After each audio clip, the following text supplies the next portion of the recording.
And we are live. Welcome back, ladies and gentlemen. I am one of your co-hosts, Blake Ruffino. Alongside me is my counterpart and co-host, Joe DeLeone. Good evening, good sir. Blake, we have ourselves a fantastic week of games. Last 2 weeks was a little tiny bit dry. There were some good games that we got. The USC really Michigan good games last 2 weeks if you're watching the right game. On paper, it didn't seem like they were going to be super exciting, but man, what a headliner we have. Georgia, Bama, and it's only week 5. I mean, we're being blessed with this one here. This is going to be a good game. Multiple ranked games that we didn't think they were going to happen in the beginning of the season. Joe, Penn State, are they taking the next step with Andy Kotelnicki at offense? Is Drew Aller one of those guys that is going to continue to progress here? That Illinois team, Joe, that front seven for Illinois was the team that you were talking about last year. So we got another one there. Your Fighting Irish have the chance also to redeem themselves against Louisville. I'm probably going to be a bit pessimistic during that.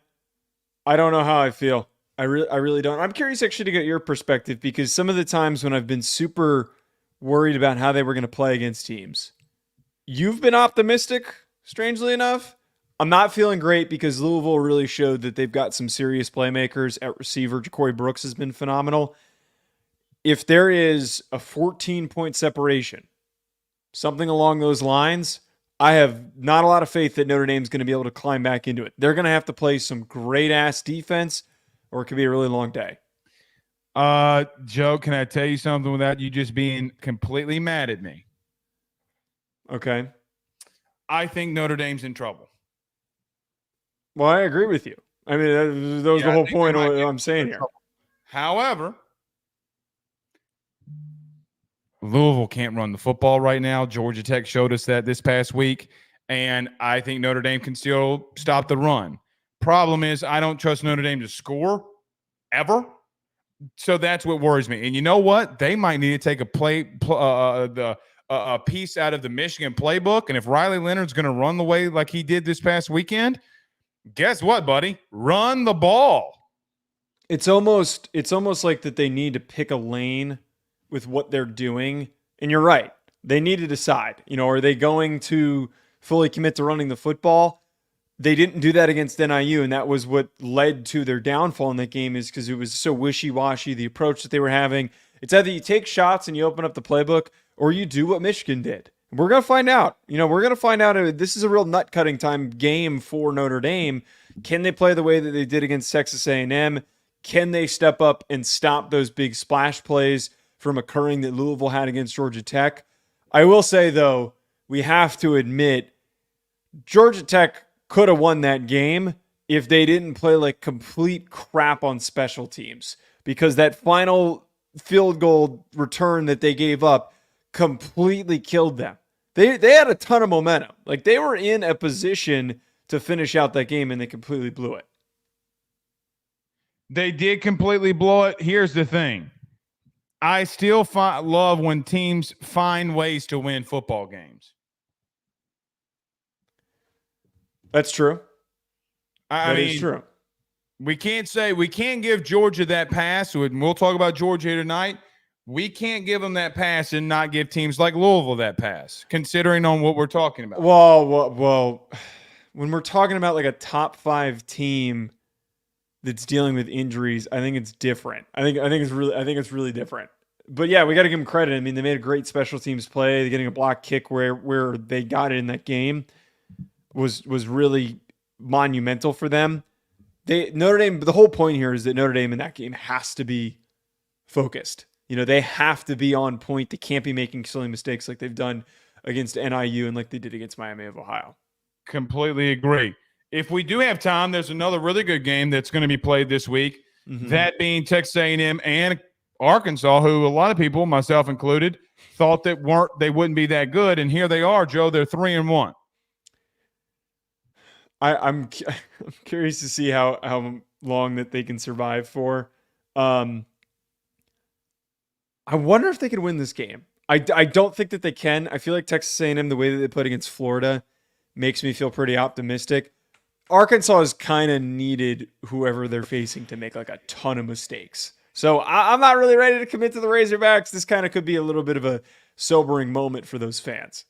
I do agree. However, I'm just going to throw that out there. Throw this out there very quickly. I do think that Arkansas has a chance to win this football game. Mm-hmm. So you better be careful. Arkansas could do it. So we'll see. All right. Let's get to them all, Joe. Let's talk about our good friend, Chris Gaines. Not Gates. I've changed his name. Let's talk about our good friend, Chris Gates, over at Chris Gates Fitness. Yeah, Chris Gates, who has a fantastic training program that can help you stay in shape for the rest of this football season. Holidays, we're not too far away from that. There's going to be plenty of candy to eat with Halloween, almost a month away. And chrisgatesfitness.com/training camp is where you can go to get either 2, 3, or 4-day options for plans at home and at the gym. Training Camp is an online fitness community designed specifically for sports fans to help you get results with your health and fitness without cutting out everything that you love, like drinking beer and tailgating football games in the fall. In Training Camp, you'll get all the support that you need to build muscle, burn fat, and stay consistent with your workouts. And at the same time, you'll instantly join a community of like-minded people doing the same thing. Go to chrisgatesfitness.com/training camp or click the link in our descriptions to sign up today. Use promo code Ruffino Joe, and you'll get a discount on your first month. Joe, let's talk about our good friends over at betonline.ag. We come back and break down Alabama, Georgia next. Stay with us. BetOnline is the fastest and easiest way for you to wager on all of your favorite sports, contests, events with the first-to-market odds and lines. Find reviews for all the news for each league, including Major League Baseball, NFL, NBA, NHL, combat sports, college sports, esports, and even golf.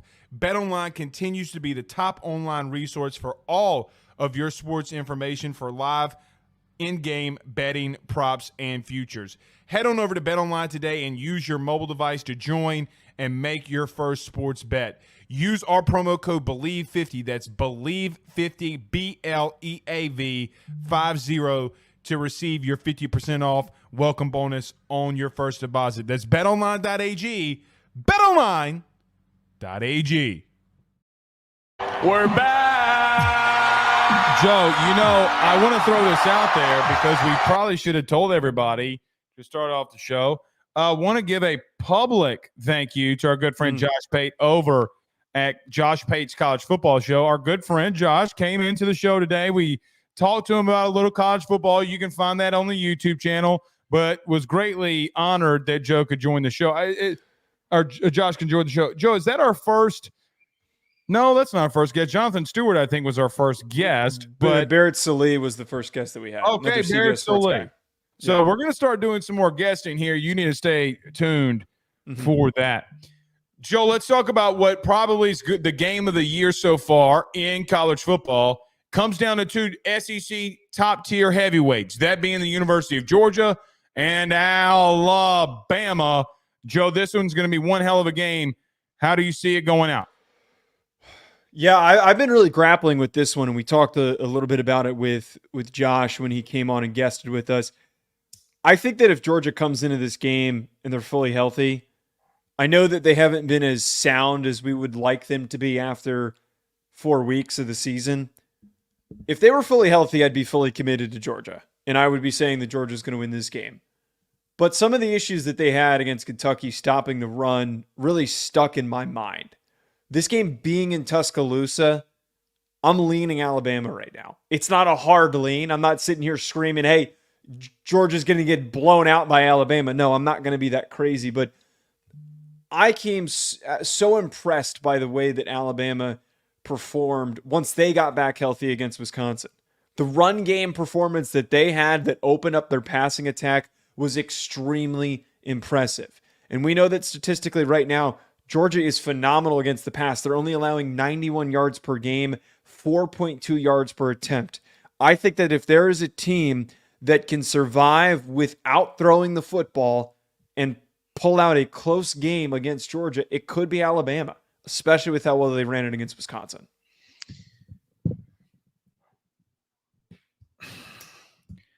I think that styles make fights, and I think the more interesting thing is I'm really interested to see this wide receiver room from Alabama and versus Jalen Milroe in that secondary, right? Because Joe, I do wonder. Like they've hit a lot of explosive plays. They've been one of, if not the most explosive offense in the country to date right now. Look, they've looked flawless at times. They've run the football moderately effective. I'm going to come back to that in just a moment. But I think that that's the game there because I do think that Georgia with a bye week, like, man, they're seeking a little bit of revenge here. They haven't had a lot of success against Alabama. And the thing that I would say there, and I want to look at this game as it is, Saban is not on that sideline. And I do think that this is a difference. How is this team under Kalen DeBoer in year one going to really go through and perform in true adversity? Now, you can say, well, we had adversity against South Florida. Well, it's not like having adversity against Georgia. No. So I would just say I'm interested to see how they overcome that. However, I know that Alabama's offensive line's been a little banged up, and I know that stats through 4 weeks are very skewed. Joe, I don't think that they've been to date an offensive line that's looked completely fantastic in the running game. Let me explain. They're 68th in the country in rushing offense, and I understand that they've been hurt. The thing that I'm questioning and wondering here is one of the better front sevens that they're going to see. Can they, if they need to, line up and run the football? That's the bigger question that I have. We know, and Joe, pretty much we thought this might be the best secondary in the country that Georgia has. They are the number one secondary at the current moment. My question just now becomes, how does Alabama, who's had struggles in the running game, 68th in the country in rushing, how did they go against this Georgia defense? I'm sorry, but I really don't like that stat for this argument because, again, you just brought up the first 2 games of the season, they're dealing with injuries with Pritchard and Proctor. Not having those guys was a huge issue. They had a ton of issues against USF. That kid that they had to bring in at right tackle had a brutal time because he wasn't ready to step in. So I don't love using that number to depict how good they could be running the football. And if anything, I would point out Brock Vandagriff was running effectively. Well, that's different than what Georgia. I'm talking about because I want to separate that for just a moment. What I am saying is in the running game, like lining up and running the football. I want to get to Milroe. But their running game is very unique. No, not really. What do you mean? There's not many teams that can run the football the way that they can with Jalen Milroe. Up and running the football, and Milroe is having success, but they're a power run football team. Yes. When they are lining up, they're a power running football team. However, what I am saying is if you take out Milroe, you can, and I get it. I'm just wondering against a defensive line that's been really good over the first 3 games, how do they look against a beat-up offensive line? Now, are those guys back? Yes, but they're still beat up. They're still going into game 2 of their season. I think that there's something to be said about Proctor and Pritchard coming back, okay? And you being in a situation where, look, man, they've been hurt. Okay, but they also just had a bye week. So they were just off for a period of time. Okay, we're getting back healthy. That's understandable. Michael Williams could be back for Georgia, so that's important for this conversation. So again, I'm not worried about I feel like they're gonna be fine unless there's a report saying that Caden Proctor has a serious injury that he's battling through. Sitting in class with a Mike Vick jersey on, trying to be funny because he's obviously. We might be reading it a little too much, but look, why do you wear a Mike Vick jersey during Bama week? During Georgia week. Come on, Blake, you know what that is. I understand what you're trying to say, but we should remove Jalen Milroe from this conversation. Okay, that's why the running game is so tough to stop. I want to get there. The thing that worries me completely about Georgia is that Vandagriff had a lot of success on scramble plays on running the football. Okay, like completely. And I do think that is a big deal when we're talking about, like, look, man, if Vandagriff can have success, Milroe can have success. Well, obviously, and that's what I'm coming to here. And I like the biggest contingency for me. I brought this up with Josh. It's basic to say, like, the injuries for Georgia. Tate Ratledge is gone for a bit. Who steps up in that spot for him being your best offensive lineman. But on defense, Michael Williams feels like he is that biggest contingency for Georgia's success in this game, because he had a really good game against Clemson before he went down with the injury. Like, his stats from that game were phenomenal. He might not always be the most productive sack getter, but his production against the run is some of the best among defensive ends in all of college football. He is one of the best run defending defensive ends in the sport, where he might not get after the quarterback, but he is going to hold the line of scrimmage and he's going to make plays and get tackles for loss. If he plays this game, I think that could be enough for them to win it, and that could be enough for him to anchor the defense the way that we've seen him do it before. But if he is someone who's banged up, trying to play through an injury, that could help sway things in Alabama's way. I know I'm putting a lot of pressure on one guy's shoulders, but we have seen that he is important for their run defensive success, because without him against Kentucky, they allowed some plays that are uncharacteristic of a Bulldogs defense. Yeah, fair, but they haven't given up a touchdown all season. That is very true. Okay. They were going against an extremely anemic Kentucky offense. So not giving up any touchdowns to them is. Well, let me say this. To date, after Clemson has put in well over 120 points up the last two games that they've played, how am I supposed to take what Clemson's doing? Because Tennessee, for what it's worth, played that same NC State team and Clemson did exactly to them what Tennessee did.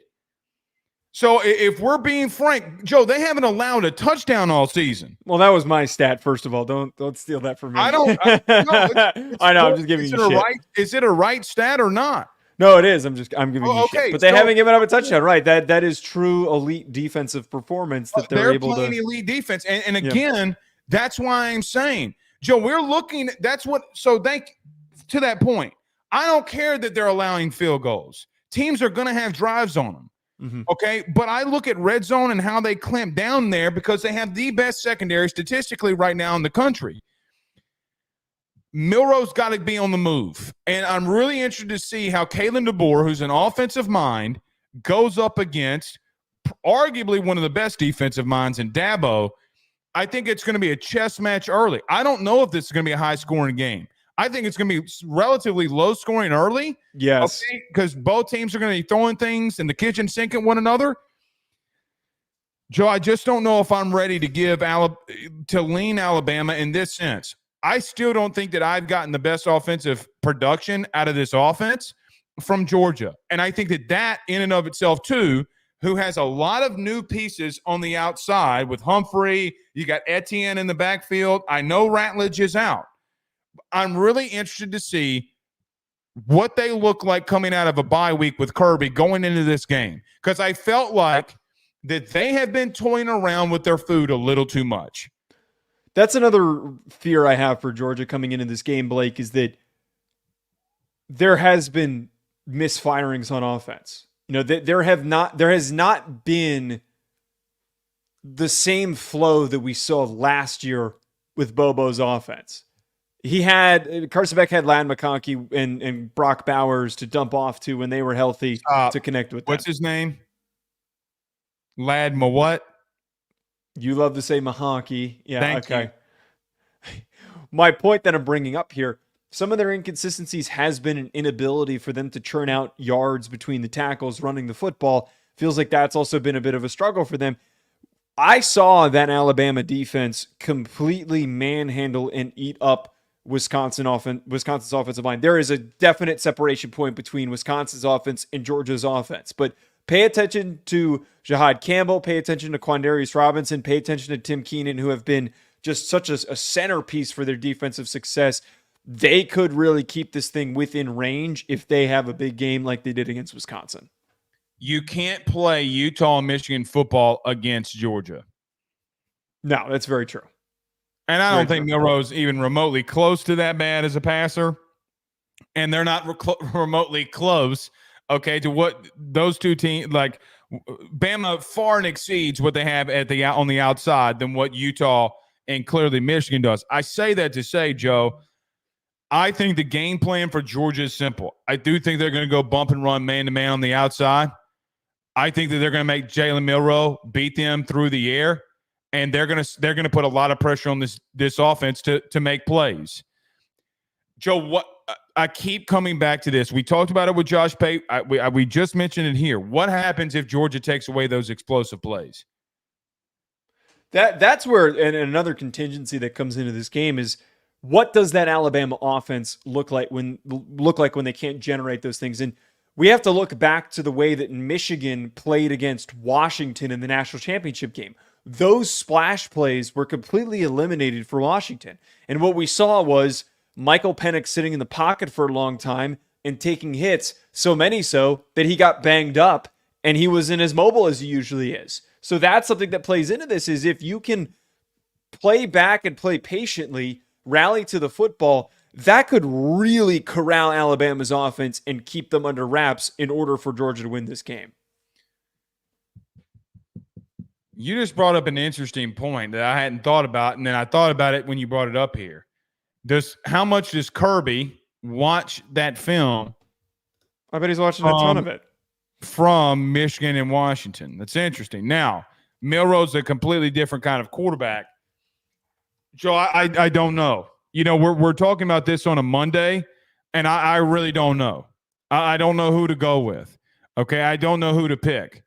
I understand and feel your argument. Okay, I understand where things stand with Georgia. Joe, I think this is two heavyweights going at it. And one thing I want to bring up that I think that hasn't been brought up in Bama's sake. Joe, you talked about Georgia's offense having issues through a couple of weeks. They had a bad first half against Clemson. They looked bad against Kentucky in areas. Joe Womack, the DC at Alabama, has been so flawless on third down so far this year.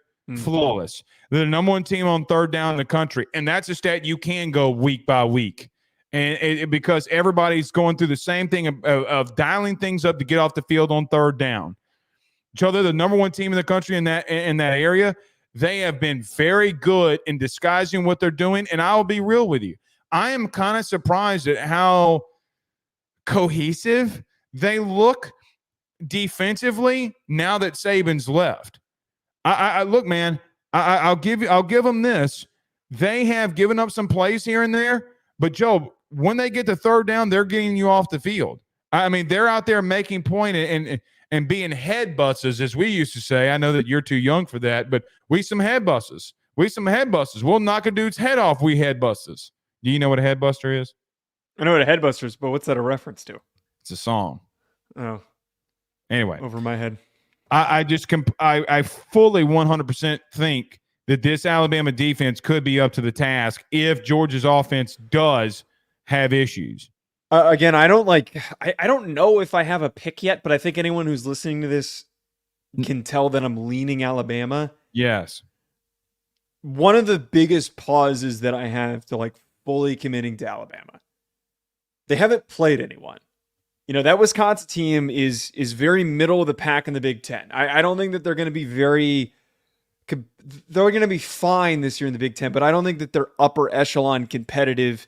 They're more in that 8 to 10 range, the way that they've played. And they played USF while they were hurt, and then Western Kentucky. So I actually don't really know for sure if what we saw in the first 3 weeks is real. If the Wisconsin performance is real, this game will be close, and Alabama will win this game, especially because they're at home. But if we were duped by something, which is very possible, Georgia wins this game. You bring up an interesting point. And as we're wrapping up this segment, what does a Kalen DeBoer-led Alabama team do when they're faced with true adversity, which nobody's tested them? I think that in and of itself is a massive question mark that's got to be answered, and we don't know yet. You know, I look, man. We have yet to truly see what the absence of Nick Saban truly is. Bama fans will say, well, he's been gone for four weeks. Officially, he's not on the sidelines. We look great. You're facing a heavyweight, man. And Joe, I'm just telling you, We don't know how they're going to respond if they get popped in the mouth. My only counter to that, minus the Michigan game, one of the things that we talked about with Kalen DeBoer and why this was a good hire, or why I thought it was a good hire and why many thought it was a good hire. Games, he was prolific. He's one of the best, if not the best, in-game coaches in college football. Where he needed to prove himself was Kirby, though, man. I know that's where there's the big heavyweight battle here. I think that the way to finish this take that I'm having, I don't see any path for this game being lopsided in either direction. I really don't. I think that these teams are so evenly matched. I think sometimes home field advantage is enough to help give an edge to a team when they're this close. And I really wouldn't be shocked if we're not talking about Alabama as the number one team if they win this game. You brought up something just a second ago, and you said that Alabama has not been tested. We don't know who they are. Joe, I don't care what you say at this exact moment. Georgia has twice in 3 games that they've played. Look, man, they're on the road. They play Kentucky. Say of it what you will. They won. They go to a neutral site environment. I get that it's still in the state of Georgia. They go to a neutral site environment and beat the dog shit out of Clemson, who, again, has put up over 120 points the last 2 times that they've played. It's not missed on me, man. And I think that when you – very good point. When your team has already gone through battles this early and one has not, we have – Joe, how does Kalen DeBoer react? Is he able to get through to Jalen Milroe when he needs to do something? We don't know that yet. So, look, I know that you say that you're leaning Alabama to some extent. I got to be real with you. If you put a gun to my head today and said, Blake, pick somebody, I would have to go Georgia. I would just have to. That's natural. I'm being what did our good friend Bill King say? Bill King's the king of college football. What did he say? It's like I'm going with the chalk, man. I'm going with the chalk. So, all right. You want to get to Penn State and Illinois, or do you want to go somewhere else? We had a quick super check from our guy Beef Stick, our good friend Beef Stick. I love Beef Stick, man. You stop saying that. You make me look gayer every time that you do that. All right, put it back up. I didn't see what Beef Stick said. Oh, he said that he's a Notre Dame fan. He's saying that Notre Dame's going to get their cheeks busted. All right, well, we'll talk about that in just a moment. I don't know. Joe, I'm going to continue to say this every week about the state of Illinois or the Fighting Illini, but yet they're in another ranked game. This week they're going up against Penn State, coming off a Friday night thriller against Nebraska on the road. Nebraska trying to go down the last drive and score. They finally make Dylan Raiola have the freshman moment that we all had been asking about. Joe, but this game against Penn State is a ranked game. It's a highly contested game. Man, what do you think about this one going into it? Are the Fighting Illini actually real? I'm not crazy enough to fully commit to Penn State losing this game. The spread on this game is insane. It's 17 points in favor of Penn State. If I'm a betting man, I'm putting some money on Illinois to cover. I am extremely impressed. Well, you are a betting man. Well, so I am going to put money on Illinois to cover. There's exactly what I'm getting to. I am extremely and have been extremely impressed by the way that Illinois has looked up until this point. The way that they played against Kansas opened my eyes, and why in our Nebraska prediction I said at the very least they were going to keep things close, and they were able to win it because of the way that they played. Their secondary is phenomenal right now. They're only averaging 12 points per game, 3.5 yards per carry, 5.8 yards per attempt. And Xavier Scott has been a superstar for them in their secondary. They on this year so far as well have 10 sacks and 24 tackles for loss. Two of the premier players that they had that we saw on Friday, Dennis Briggs and Gabe Jackas. They're good, man. And Penn State has been a hair rusty in some games. They blew past Kent State. They blew past West Virginia. Were a little sloppy against Bowling Green. if they're not 100% locked in, this is a game that you mess around and you end up in overtime. Like, in all seriousness, this Illinois team is not one to be trifled with. The way that we saw them step up to the challenge against Nebraska that everybody deemed to be so much better than them, I got to give so much credit to their defense. And Luke Altmaier looks awesome. Everybody counted that kid out with the way that he played last year, and he has been nothing but consistent and accurate and poised, completing 71% of his passes. However, I'm sticking with Penn State as my predicted winner in this, Blake, because I can't bet against that rushing attack, that offense, and just the athletes that they have at every single position group. I got a couple of questions coming into this one too. Illinois, can Penn State passing attack continue? I think every week that they have gotten better offensively under Andy Kotelnicki. Drew Aller to this exact moment is a completely looking human being, completely different. The confidence that he has, throwing the ball down the field. I know that the last week that they played Kent State, Joe, statistically speaking, in most areas, Kent State is the worst football team in the G5, which makes them the worst FBS team in the country. Doesn't matter because Tennessee had that same game. And look, Tennessee did some really good things against a good Oklahoma team this week. I know transitive properties aren't the same, but you get what I mean. I look at Penn State and say, can you continue? Now, you talk about their secondary being really good, meaning Illinois. Joe, let me throw this your way. Here's what I think a key of the game is. They still have the 50th passing attack defensively in the country, meaning Illinois. And I question, is Dylan Raiola in Nebraska what we're going to judge them off of in a passing attack, who, by the way, Raiola had 297 yards and 3 touchdowns.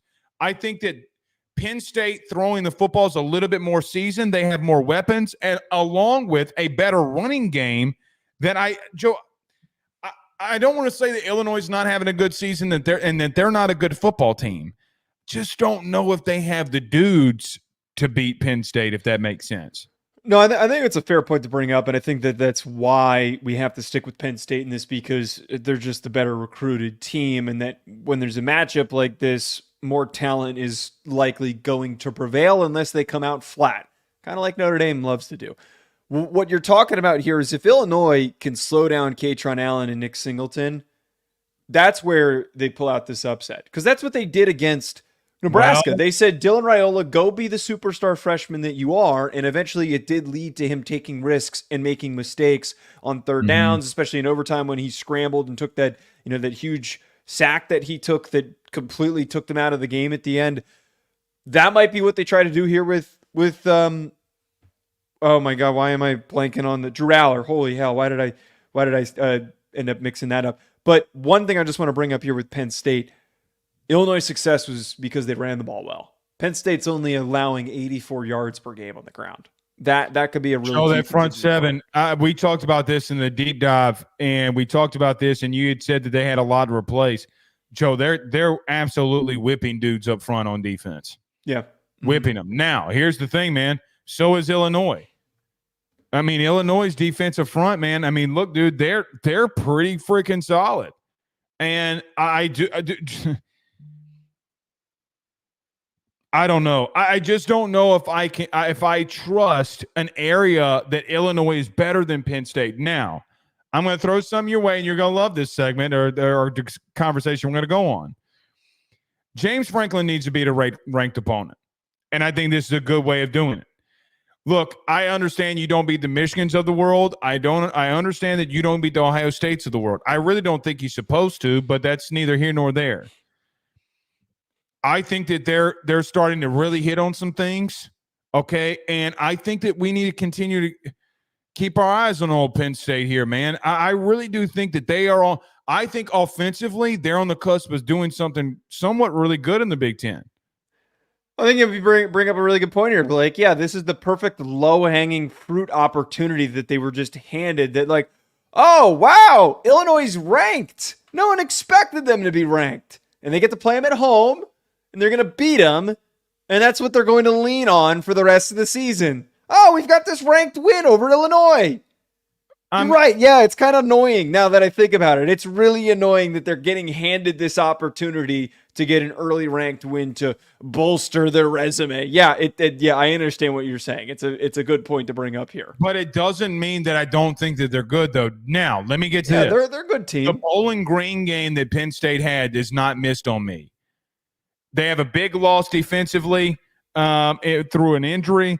And that Bowling Green game, man, I mean, you're on the ropes with Bowling Green for crying out loud, Joe. So, look, I like Penn State in this one. I just think, and I think Brett Bielema is doing a hell of a job coaching.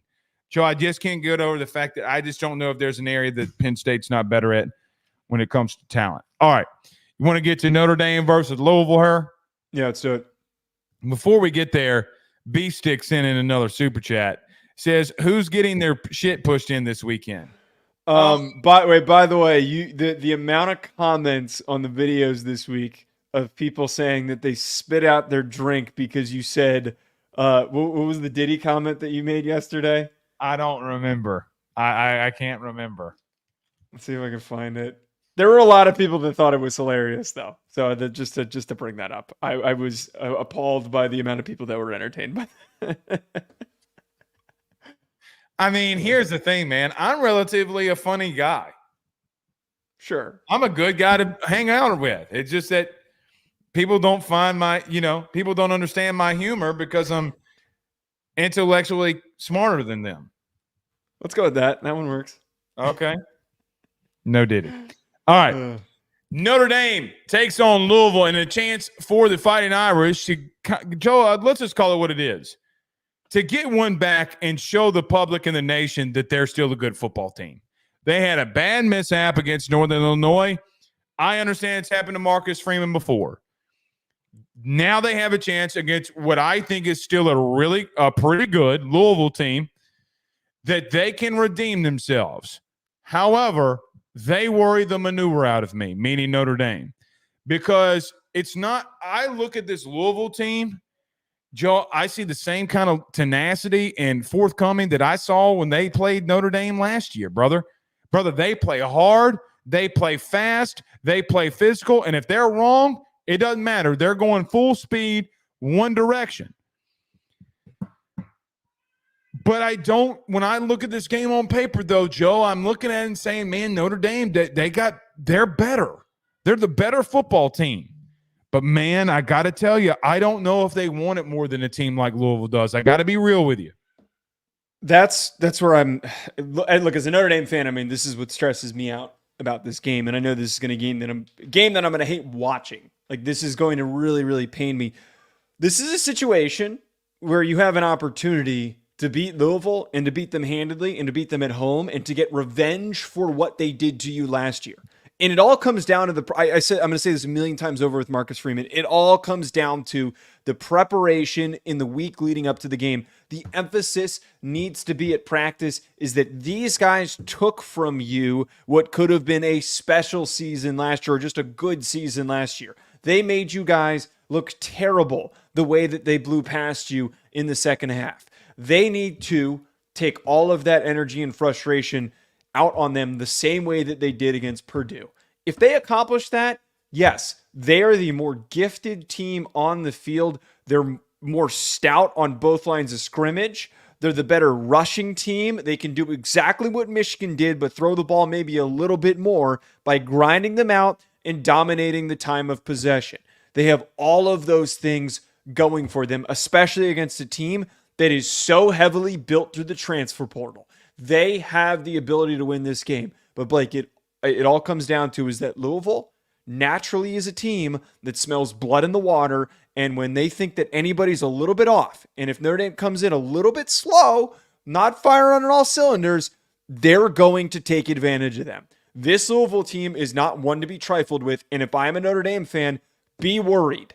Be worried until the first quarter is done and you know which team is more prepared, and you'll know how this game is going to finish.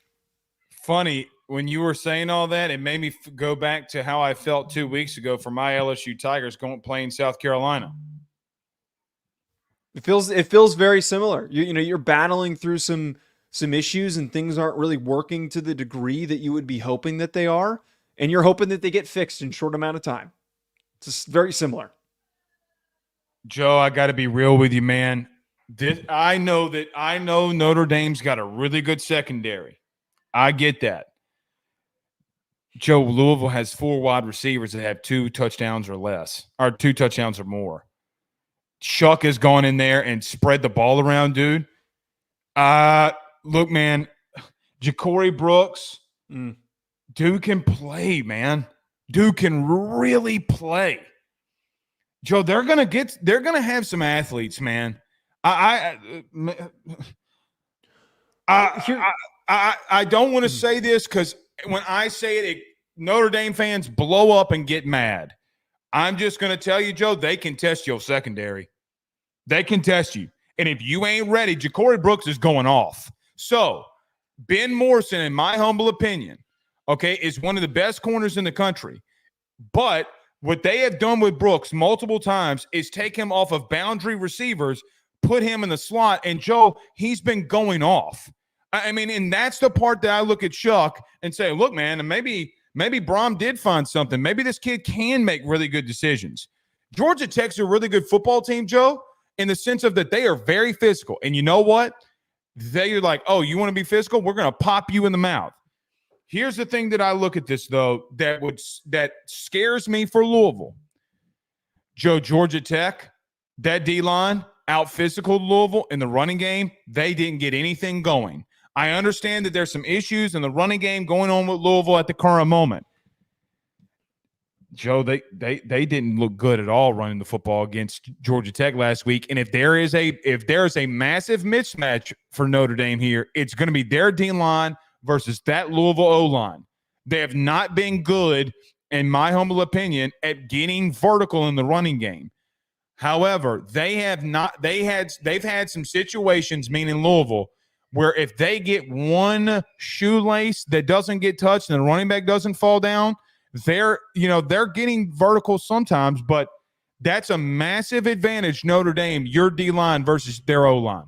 Right now, they have 16 tackles for loss on the year, and they're only allowing 3.6 yards per carry. So they can easily win that battle against the run and completely remove Louisville's rushing attack. I push back on what you're bringing up here with Notre Dame's secondary against those receivers. Notre Dame's secondary is more talented than that Louisville receiver room. I think that Christian.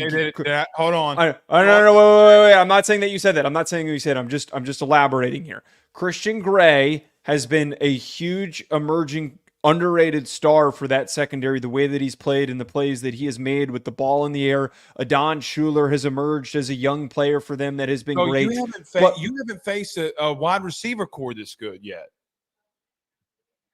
But, okay, I understand that. I have faith, though, watching these guys played, that they're able to – this Louisville receiving group is good, but they're not like top 10, 15 receiving unit good. No, okay. I didn't say that, but they have playmakers. Well, what I was going to finish this point with, though, where Notre Dame loses this football game and where those big, long receptions that they had against Georgia Tech break through is if Notre Dame's offense keeps getting off the field too quickly and Notre Dame's defense gets tired. That's basically what happened against NIU, where they were on the field so damn much. There were so many short, quick drives by Notre Dame that the defense couldn't keep stopping NIU. Especially at the end of the game. They were gassed on that final drive. They had no energy. So the Notre Dame's offense wins and loses this football game. Like, that's all this comes down to. That defense is good enough to completely remove Louisville's offense. But if they're out there too damn much, eventually those plays are going to break out. And those long completions to Ja'Cory Brooks are going to happen like they did against Georgia Tech.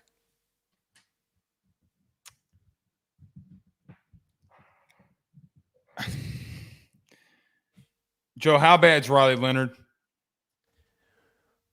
He hasn't been great as a passer. He's been great as a runner. Well, then you need to run him. And I know he's been hurt. I know, what was his non-throwing hand? No, I believe it was his shoulder. Or shoulder, non-throwing shoulder. Joe, he's not good throwing the football, brother. And I question what happens when you have an opponent that is going to go in there and do everything they can to stop the run or stop the run because they have no fear of you throwing the football. And I know that you have some receivers. I know Bo Collins had a touchdown last week against a really bad Miami of Ohio team. I'm going to continue to tell you this. This is what Notre Dame's going to constantly see, and Mike Denbrock's going to see. You're going to have teams stack the box and dare Riley Leonard to throw the football. And if you don't give Jeremiah Love more touches, I think Denbrock needs to come into question of what he's doing. The kid has had another game where he had 11 carries, 60 yards, and a touchdown. You better go in that game giving him the football, throwing him things in the passing game, which Mike doesn't like throwing the football to running backs, man. He doesn't. He does not. As someone who covered him for 2 years, he is not going to throw a running back the football out of the backfield unless it's a hot check by the quarterback. They got to get him the ball in space. But I'm telling you now, teams are gonna play you like that. Joe. I'll give you $20 in a Subway sandwich if that's not how Louisville comes out. They're going to. I mean, it's exactly what they're gonna crowd the line of scrimmage and make you beat them through the air. And I got to be real with you, Joe. If they're successful in doing that, you're gonna lose the football game because Riley Leonard cannot put a team on his back and get you to a situation where you can win a game throwing the football. And be real with you, well, let me ask you this. Do you think Scott Angeli gives you the better chance to win? Steve Angeli. I'm not ready to go down there. Scott. That's like the 19th time I've called him Scott. I don't know. That's a good question. He's a Jersey guy, by the way. He's from Westfield, New Jersey. I'm not ready to go there yet. I'm just not. I don't. I think it's a bit too reactive to make that. I agree. To make that swap. I agree. Look, we'll see. I'm going to tell you this because I know sometimes when it's your team and you're a fan of it, sometimes, and I have this problem all the time. We can't see the forest through the trees. You should win this football game. But losing NIU makes me skittish as hell to think that you can accomplish what you need to accomplish. So I completely agree. It's a perfect example. Last year, the same stuff happened. Louisville was one of the games where they fell asleep when they needed to be ready.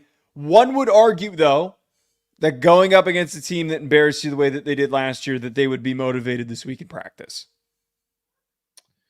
Joe, I know you're going to disagree with this, and I don't really want to get into this argument and fight again. If they come out flat against a ranked opponent with their season on the line, what does Marcus Freeman have to motivate them this week for? If you, with your season on the line, you need to do. You shouldn't have brought this up. It's on him. No. A head coach's job is to motivate and rally his team. Okay. Well, let me say this. Let me tell you what the cultures look like at other programs. The teams that win, you can't see it right now in the studio, but I have all 7 national championships for LSU baseball and football right here. You know what all of those teams had? When the lights came on and it was everything brightest, they didn't need a head coach to tell them what they needed. Hold on, please, dear Lord. They did not need a head coach to tell them against a ranked opponent with their season on the line that they got to be motivated, locked in, and focused for this game. I'm not saying that some sort of switch needs to be flipped by the coaching staff. But no, when you flip by the players. Okay, but the way that the players perform is based on the intensity of practice led by the coaches. If players look flat, it is on the coaches. There's 100 guys on the team. You're telling me they recruited 100 guys who don't care? That's not true. You with your season on the line, then you don't need to be there, and y'all need to start recruiting other players that are better at culture and going out there and knocking somebody's shit in the dirt. You're looking at this way too linearly. There's no. It's not. There's no. You're either motivated or not motivated. There is a spectrum to this. Nick Saban, who's the greatest coach of all time, said this week on College Game Day. The best teams that he ever had were player led, and that he was able to get out of the way, and they were able to govern themselves on what they. Okay, but he would still scream at his guys and motivate his guys. He still had an attention to detail. It's not like he was walking into practice and not doing anything. This guy right here, Tony Dungy, never screamed at Peyton Manning. It didn't make him less of a coach. Blake, they didn't have this problem. They're one of the few teams in the country that has this problem that's supposed to be good.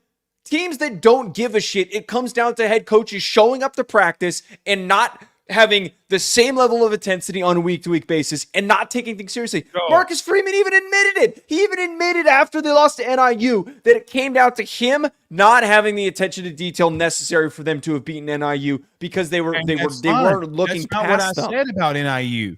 If your player's against a ranked opponent who beat you last year and you're not ready to go out there and get revenge, that's not on anybody but yourself.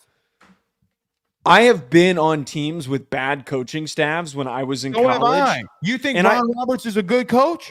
But look, we had teams where when I was in college, the coaches were not pushing guys as hard as they needed to. The whole point, and that's on them. It comes down to that these guys, they're young men. Yes, you need to rally around one another and have leaders on the team. I'm sure that there are leaders on the team, but there's one person that you look towards every single game, and that is your head coach. If your head coach is not preaching the same level of focus and intensity on a week-to-week basis, that stuff trickles down. It's not like he's showing up to practice saying, oh, guys, it's NIU. Who gives a shit? No, he might be walking out late to practice. He might not be yelling and pushing his guys. He might not have the same level of juice and aggressiveness. Every week needs to be the same. If we walked onto a Nick Saban practice that I've ever had with you, brother, that's all I'm going to say. Because I never outwardly say this to you, but this is one of the few takes that you're wrong. Like, I completely firmly believe, because this is Marcus Freeman's fault. They have never had this problem in the years where they were shit with Charlie Weiss. Joe, I love you to death. If the greatest coach of all time said the best teams that he had were player-led, he knows more than you do about what it is to be a head coach. Sorry. But I can guarantee that there are stark differences between the way. Hold on. If the best coach of all time knows how to coach, he knows better to coach than me and you do. Obviously, completely obviously. But that doesn't mean he wasn't showing up to practice, not saying a word. He still was motivating his team. I say that. You're implying that. No, what I said is if Marcus Freeman's got to go up to Howard Cross and saying you're playing like a bitch at practice today, then it's on Howard Cross if he's not motivated. They're 20-year-olds. They're going to have practices where they don't show up focused. And if your coaching staff is not getting on those guys' ass to get focused, it is their responsibility. All right. Greatest coach of all time's wrong then. I'm not saying that he's wrong. I'm saying that I think you're A&M in Arkansas before we get out of here. We got about 10 minutes. Well, should we just do that on a pre-tape because we don't have that much time to get to him? I don't want to rush through that one. Well, if you would have just taken it was your fault for you need to take accountability for bringing it up. Going, I let 5 minutes on how much you hate Marcus Freeman. All right, well then let's fill the show with the last 7 minutes. Do we have anything to discuss? Because I'm not leaving here at 53 minutes. Okay, let's get to Texas A&M Arkansas, but I gotta be off at 7:05. Okay. Texas A&M Arkansas this week, Joe, in Dallas. Jerry World, your thoughts going into the game? I feel like Texas A&M, for what they did against Florida, there's a lot of reason to be optimistic coming into this. Marcel Reed looked really good. But at the same time, like, how much can we really take away, Blake, from two teams that played against mediocre programs that made them look a lot better than they were? And I'm talking about Auburn, and I'm talking about Florida in this situation. It's really, who is the most cleaned up amongst those two? I think that Arkansas has been a little bit more tested, regardless of what people think about Oklahoma State. They have vastly been more tested. And look, A&M got in a dogfight with Bowling Green last week, and some people think one of the field goals they made weren't good. Joe, listen, I think that you have two quarterbacks that are very athletic and highly skilled, and either one of them can put the game on their shoulders and win the game for you. Marcel Reed's a dude, man. I'm going to continue to say he is a dude.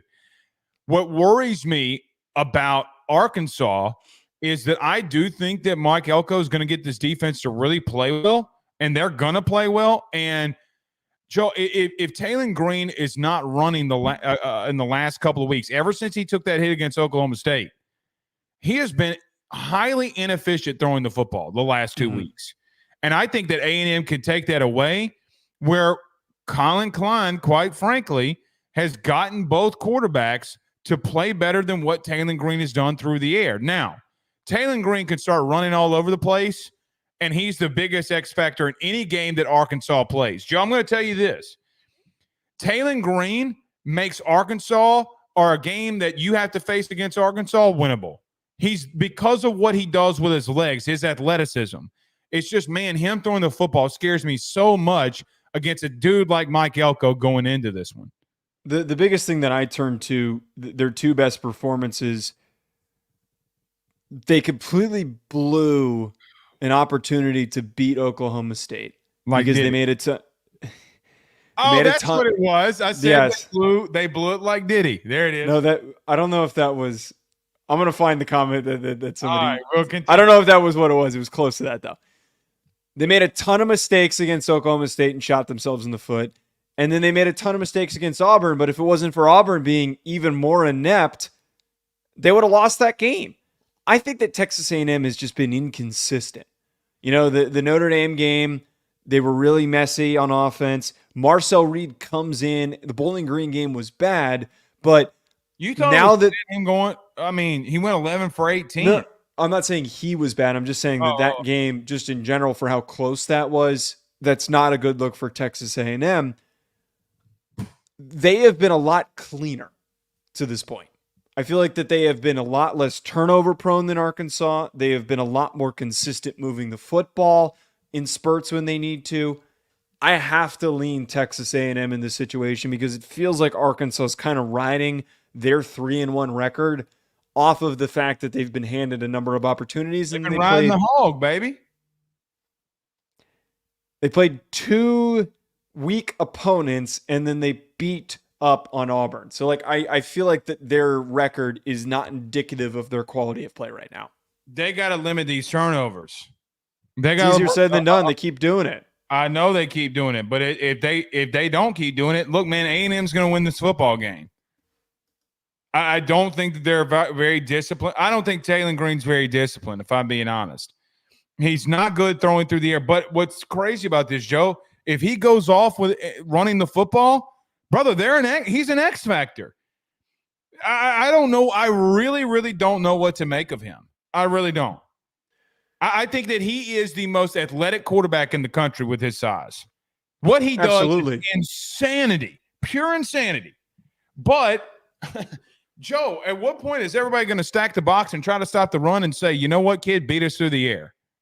When's that going to happen? And I think A&M has the dudes up front in their front seven, and I think they have good enough secondary pieces where they can tell them, and I know that this is a rivalry game, but my goodness, brother, I don't know. What happens if you get in a game where he's got to throw the football like he did against Oklahoma State? Look, what did Oklahoma State do, Joe? Okay, to their point. They stopped them from running the football in the second half, mistakes included, okay? They could not throw the football, and when they start putting dudes in the box, they were cooked. What did Auburn do, brother? Auburn was stacking the box and making the kid throw, and he was throwing picks. That's the point that I'm making, and that's Auburn. So, Joe, you have 2 defenses that we've seen in Auburn and in the second half against Oklahoma State. Man, if you're going to make this kid beat you by throwing the football, there's going to be a time where they get blown out. And I don't know if it's this one, but, man, Elko's going to send so much of this kid. His head's going to be screwed up. He's going to be seeing ghosts like Jets Sam Darnold. That's where I come down. I mean, I think that's the easiest way to put this game is that Texas A&M's front seven is good enough to completely remove the rushing attack, like to completely slow it down.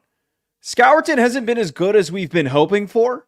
He's playing a lot heavier than expected, and it seems like his role has not been to the degree that we would have hoped. Texas and got some barbecue, man. Brother got a little weight on him. He's looking like a defensive tackle right now, which is kind of weird. But they're good enough up front, the best front that Arkansas has seen until this point, that if they not completely remove the Jaquindon Jackson, Taylor Green rushing attack, but it just slow it down, there will be chances for Taylor Green to turn the ball over. Yes. That is where this game flips here. If Taylor Green can make some plays as a passer, which I do not have faith in him to do so, that's where this thing flips. And I agree with you. I think, the one game that we agree on today is that I really think that this Arkansas defense is just too good for This Texas A&M defense is too good for Arkansas to handle. They're going to make the mistakes that we're used to them seeing, and they're going to take themselves out of the football game. Here's the thing, though. Arkansas has been really good against the run. Really good. Well, but what running backs have they gone against? Because they did play. Actually, that's a jackass comment. Yeah, they went against Ollie Gordon. Ignore me. But Ollie Gordon's had a horrible season, even not playing Arkansas. I mean, South Dakota State stopped Ollie Gordon.